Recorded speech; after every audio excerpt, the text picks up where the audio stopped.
And Allah subhanahu wa ta'ala says in the glorious Quran, in Surah Al-Ahzab, chapter number 33, verse number 59, Ya ayyuhan nabiyyu qul li azwajika wa banatika wa nisa'il mu'minin yudnina alayhinna min jalabibihin.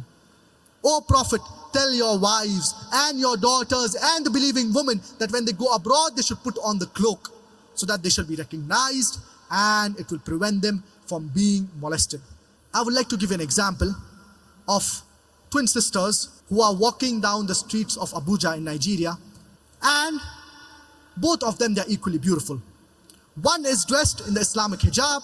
There's a complete body is covered. The only parts that can be seen are the face and the hands up to the wrist. And the other sister, she is dressed in the Western attire, the mini skirts or shorts with a deep neck. And there's a hooligan.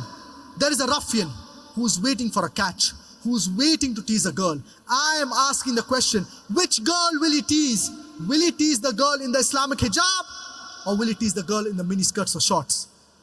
Which girl will he tease? But natural, he will tease the girl in the mini skirts or shorts. You invite, so he'll receive. In Islam, we have a system of hijab so that the women, they are protected. They are dressed up modestly.